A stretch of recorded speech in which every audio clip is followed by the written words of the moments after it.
Vamos continuar nosso estudo aqui, e agora o capítulo que nós vamos estudar é intitulado Capacidade Ignorada.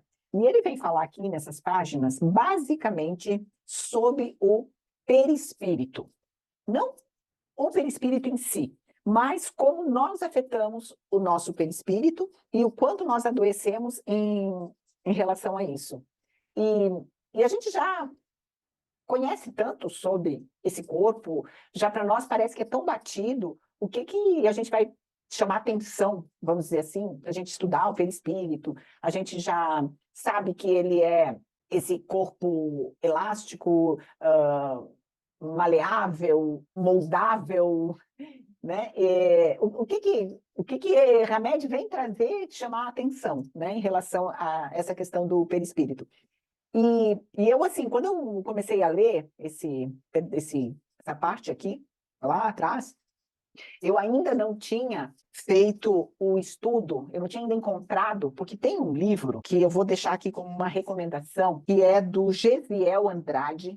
É um livro que ele compila de diversos autores, e ele fala assim, perispírito, o que os espíritos disseram. É um livro, ele tem umas 200 páginas em relação a esse corpo perispiritual. Então, assim, e até questões assim de curiosidade, questões curiosas sobre o perispírito. Sei lá, por exemplo, eu tinha curiosidade de saber se o perispírito, como corpo, ele tinha órgãos. Se os órgãos que contemplavam o perispírito eram do mesmo tamanho, peso dos órgãos do corpo físico. Se o perispírito, por exemplo, tinha necessidade de respirar. Se ele, depois do desencarne, ele permanecia, ele mantinha a forma masculina ou a forma feminina, ou de jovem ou de criança. Se o perispírito precisa ser vestido com roupas. Compreende? Então, assim, são informações que ele traz. Esse que eu estou falando é de uma parte do livro que ele traz essas curiosidades, mas tem inúmeras informações nesse livro compilado que é bem interessante para estudar com mais profundidade esse corpo espiritual. Enfim, perispírito dorme? Precisa de sono? Ele precisa de repouso para recuperar as energias dele? Então, assim, são inúmeras informações, vamos dizer assim, que nesse livro que eu estou falando para vocês, que chama Perispírito, o que os espíritos disseram a respeito. Mas, tirando essas informações aí, que às vezes a gente pode ter dúvida, o mais básico do perispírito, a gente sabe que ele é esse corpo maleável, plástico, moldável, que ele é extremamente sensível às emoções, e é aí, então, que Hamed vem trazer essa questão da sensibilidade do perispírito em relação às nossas emoções. Nós já sabemos que o nosso corpo espiritual, ele se modifica ao comando da nossa vontade, ele se modifica ao comando do nosso pensamento. E aqui, então, Hamed vem reafirmar isso, que a verdadeira localização desses distúrbios mentais, nós falamos no estudo passado sobre a sanidade mental, então Hamed vem falar isso, que a verdadeira localização dos distúrbios mentais raramente se encontra no corpo físico, mas quase que totalmente no corpo perispiritual. Por quê? Em virtude das deficiências emocionais que nós cultivamos ao longo do prazo. Então, Hamed vem nos trazer, vem reafirmar que a verdadeira localização dos distúrbios mentais raramente se encontram no corpo físico e quase sempre no corpo perispiritual. Por quê? Em virtude das nossas deficiências emocionais, que nós cultivamos ao longo dos anos, a longo prazo. Então, nós temos esse conhecimento, que as nossas emoções, o nosso pensamento, nós temos poder, são energias, que o nosso corpo espiritual é moldável, a gente sabe disso. Mas parece que isso a gente não traz para a vida da gente para moldar a nossa emoção, para moldar o nosso pensamento. Nós sabemos desse conhecimento, mas nós deixamos meio que ele à margem das nossas atitudes cotidianas, porque nós continuamos a ter as nossas emoções, nós continuamos a ter os nossos pensamentos, sem nos darmos conta que estamos cultivando a longo prazo uma modificação no nosso corpo perispiritual. Por quê? Porque as nossas células do nosso corpo físico, células, estão ligadas na sua célula irmã do corpo perispiritual. Então, tudo o que vai acontecer aqui na minha célula do perispírito vai ter um rebatimento na nossa célula do corpo físico. não imediatamente. Como ele fala, são emoções que são cultivadas a longo prazo. Então, quando que nós vamos aprender que os desequilíbrios da nossa mente permitem que machuquemos os nossos tecidos espirituais? Que nós, com esses desequilíbrios das nossas emoções, acabamos por perturbar, por desorganizar o nosso corpo perispiritual. Então, a força do pensamento, ela influencia o nosso destino. E ele fala essa frase aqui: a força do pensamento influencia o próprio destino humano. Então, é como se nós fôssemos os nossos próprios escultores do nosso corpo físico. O ato de pensar é um dos mais poderosos recursos do indivíduo. O ato de pensar é um dos mais poderosos recursos do indivíduo. Quando é que nós vamos ter certeza disso? Quando é que nós vamos, além de ter certeza, lembrar-nos de limitar, de educar esse nosso pensamento? Por que que essa força do pensamento é um dos atos mais importantes, um dos recursos mais importantes que nós temos? Porque é a própria capacidade da mente que transforma essas ondas energéticas. E essa transformação é que dá solidez, forma e sentido. Então, nós temos a capacidade de utilizar esse pensamento para transformar essas ondas energéticas, e aí nós vamos... O que é quando ele fala dar solidez? É o que o Hélio Couto fala, é quando nós conseguimos manifestar, quando nós conseguimos colapsar a onda. Nós vamos transformar aquilo que nós pensamos em algo sólido. Nós vamos dar a forma àquilo que nós pensamos. Por isso, indo adiante, que a enfermidade reflete atos e atitudes em desarmonia. Então, ele começa aí falando lá do perispírito, desses distúrbios que nós temos de pensamento, que a longo prazo vão acabar por ferir o nosso perispírito, de tal forma que a enfermidade no corpo físico, a doença, é um reflexo de atos, de atitudes nossos que efetuamos lá atrás, em desequilíbrio, em desarmonia.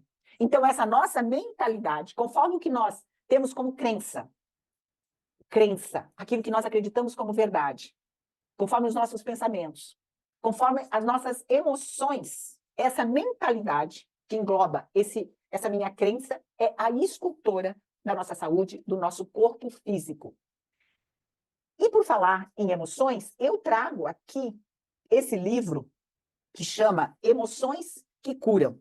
Esse livro aqui, ele fala exatamente sobre todas as emoções, todas, várias emoções que nós sentimos. Por exemplo, a raiva, a mágoa, a culpa, a carência afetiva. O que essas emoções possibilitam de efeito na nossa vida, no nosso corpo, e como que nós podemos utilizá-las para fazer essa reversão. Então, essas emoções, elas podem ser usadas para nos curar o nosso corpo físico, porque nós temos essa capacidade de construir novas formas energéticas, assim como eu, com as minhas emoções, pensamentos, atos, atitudes, eu posso deturpar o meu corpo espiritual e aí transformar isso numa doença no meu corpo físico, como eu tenho essa capacidade, logicamente eu também tenho o sentido reverso. Eu também tenho a mesma capacidade de construir novas formas energéticas, ou desmanchar aquelas estruturas energéticas que foram criadas. Mas aí, então, vai depender da minha persistência, vai depender da minha força de vontade, da minha disciplina em domar os meus pensamentos, em organizar as minhas emoções. Este livro aqui, As Dores da Alma, também é de Hamed. E esse livro aqui, ele foi me dado pela dona Cari em 2011. Ela me deu para eu fazer um estudo, e ele fala aqui as dores da alma. Então, fala do vício, fala da solidão, fala também da culpa, fala da preocupação, do medo, da ilusão. Ou seja, são dois livros que são complementares e vem trazer essa informação do que essas emoções provocam na nossa vida. E de como nós temos essa capacidade, como diz Hamed aqui, essa capacidade ignorada de construir uma nova saúde para nós, de construir outras formas energéticas ou desmanchar essas doenças que existem no nosso corpo, a depender da nossa persistência, a depender da nossa força de vontade. O que eu acho incrível muito mesmo é que nós sabemos, como falei lá no início, nós sabemos, temos conhecimento que os nossos pensamentos é um recurso poderoso, que é mágico.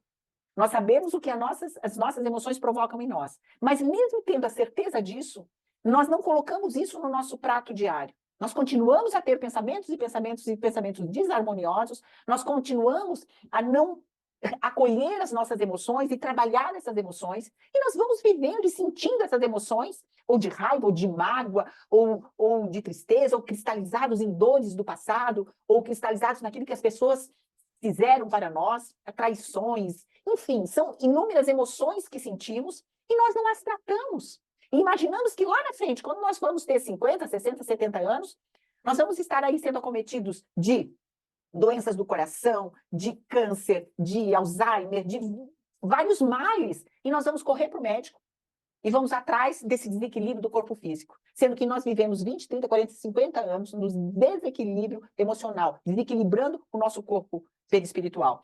E Hélio Couto, ele fala mais ou menos assim, que eu acho que ele traz bem aqui interessante para nós nos lembrarmos disso. Nada é imediato. Tudo aquilo que nós vamos ficar pensando durante anos e anos e anos, aquilo que nós vamos estar sentindo durante anos e anos e anos, em algum momento vai se materializar no nosso corpo físico, como uma doença. Então, a partir daquilo, eu vou começar a mudar o meu comportamento e o meu pensamento, porque daí eu me assusto, a doença vem como esse alerta e eu quero mudar. Mas essa mudança, ela não será imediata. Eu não vou conseguir fazer a alteração que eu gostaria de fazer imediatamente. Eu fiquei, como ele fala, você fica 30 anos jogando sujeira no seu corpo, jogando sujeira, jogando fuligem. Aí, quando você resolve limpar, não vai ser 20, 30 anos sujando, em um dia, um mês ou um ano, você vai conseguir fazer essa limpeza. Logicamente que não vai demorar o mesmo tempo, mas vai demorar alguns anos ainda para a gente reverter este desmanche dessas formas energéticas que foram por nós criadas durante tanto e tanto, tanto tempo.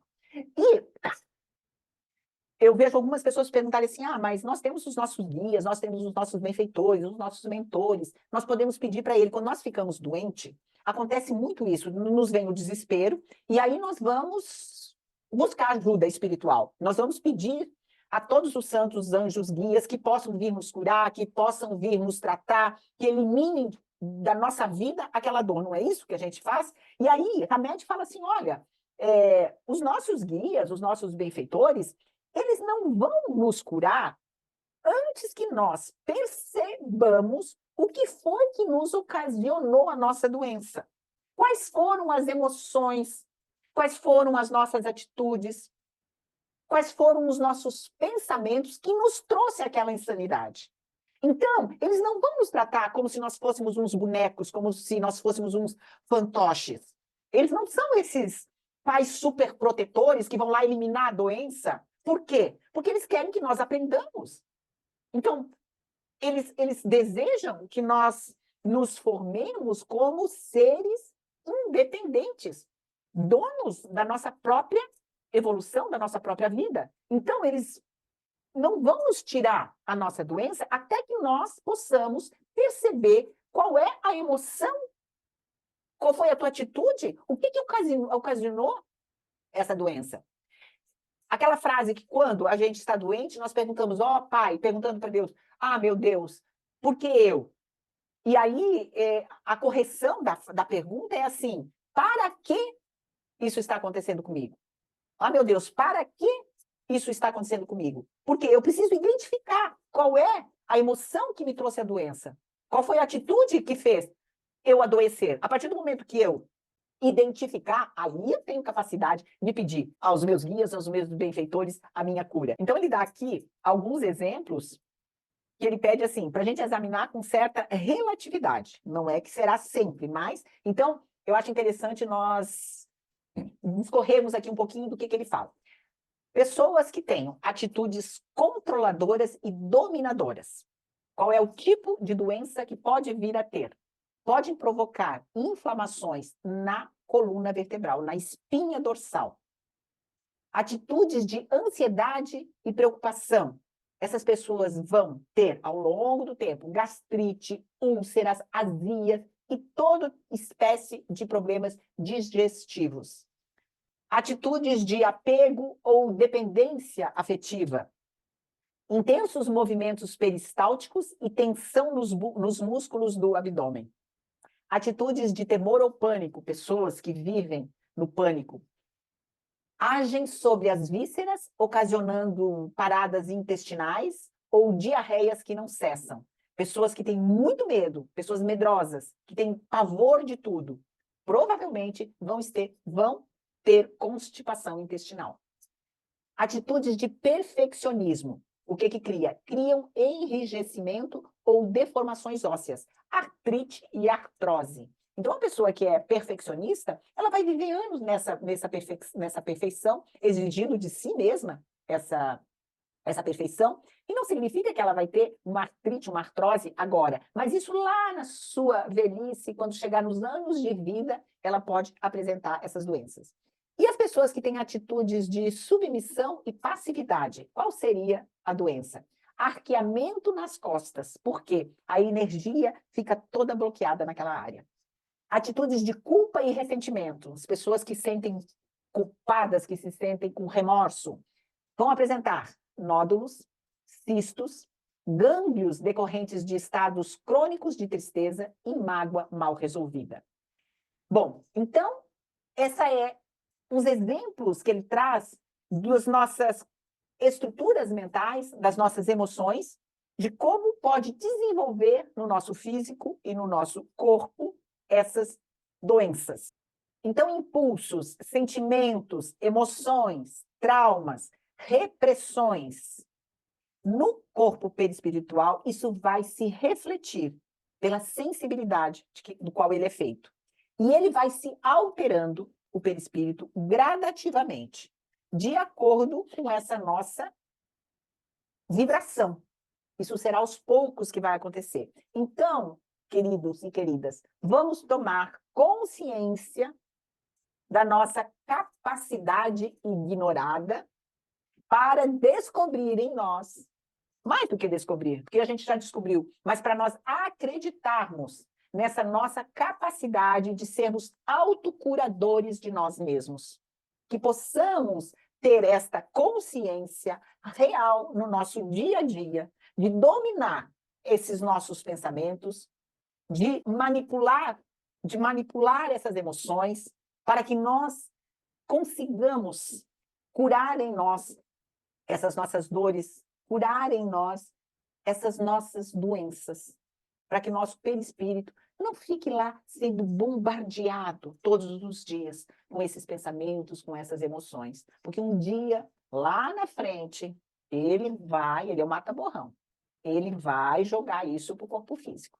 E aí não vai adiantar nós estarmos lá na nossa velhice, cheio das dores, cheio das doenças, e ficar lá tentando procurar o que nós fizemos para estarmos naquela condição. Talvez nós não tenhamos tempo para reverter isso. Então vamos começar a reverter hoje já, né?